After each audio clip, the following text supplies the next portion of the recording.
So everybody understands that we've got a profound problem with global poverty. There are just millions upon millions of people who are literally starving to death.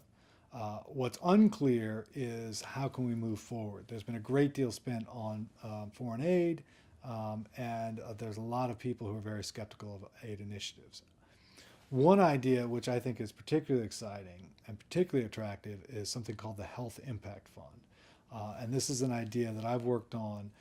It was initiated by Thomas Pogge, who's a professor at Yale, who's doing, I think, some of the best work in this area.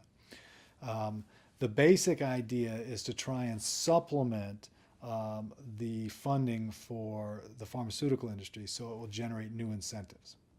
As things currently stand, the pharmaceutical industry, like the rest of us, is responding to the incentives out there, which are market driven.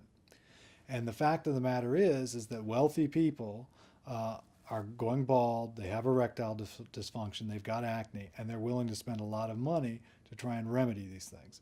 And so, understandably, the pharmaceutical industry is pouring an enormous amount of money into research and development to try and come up with cures for these things. In the meantime, there are diseases like malaria, which are killing masses of folks, for instance, in sub-Saharan Africa. And it might be nice, we say, oh, why isn't the pharmaceutical industry doing more to try and cure malaria? And the answer, I think, is obvious. The people who get that tend not to have the resources. And so the pharmaceutical company which tries to spend their money on malaria rather than erectile dysfunction is going to go out of business because there won't be anything to compensate for all the money they pour into research and development. So the idea then behind the Health Impact Fund is to come up with supplemental funds which are held out there as a carrot for the pharmaceutical industry. So if you could get all of the countries, but principally the wealthy countries in the world, to bind themselves by treaty saying they'll contribute a certain amount to this fund, then the fund gets large enough, it's going to incentivize the pharmaceutical industry to crank up its research and development into these diseases which disproportionately affect the poor.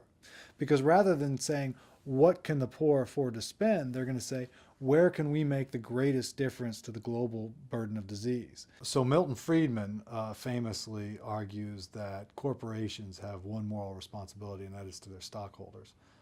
It's their money, and so, for instance, you shouldn't give money away because for two reasons. First of all, as a CEO of a company, that doesn't mean that you're particularly good at charitable giving, right? Presumably you're hired as CEO because you're good at chasing profits. Second of all, when you do give the money away, you're giving away the stockholders' money, and so you ought not to do so.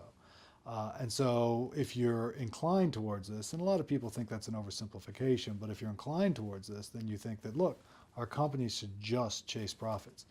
One of the things that's interesting about the Health Impact Fund is it taps into that because it says, look, let's get the pharmaceutical industry to do good, not because they're trying to do charity, but because this is a way they can make more profits. You make it profitable for them to come up with cures for neglected diseases, diseases that were neglected, not because they're not having a profound impact on the health of people around the world, but because the people who are affected don't have the money to make the market forces. And what the pharmaceutical industry is doing is, just like the rest of us, it's responding to the incentive structure out there. So right now, what the pharmaceutical industry sees is that you've got about a bunch of wealthy people who are worried about things like going bald or erectile dysfunction or their acne. And understandably, driven by market forces, they're putting a lot of money into research and development to try and come up with cures for baldness, erectile dysfunction, and acne. Okay? Now, it's very tempting to say how horrific that they would spend their time and energy there when no one's doing enough to cure malaria, which is killing people in sub-Saharan Africa. But I think that when the rest of us respond to the incentive structure around us, why can we turn around and blame the pharmaceutical industry for doing the same? Rather, I think it's incumbent upon all of us to work to try and reform the institutional structure so that the pharmaceutical industry, which I think can be a very powerful ally, will have a different incentive structure.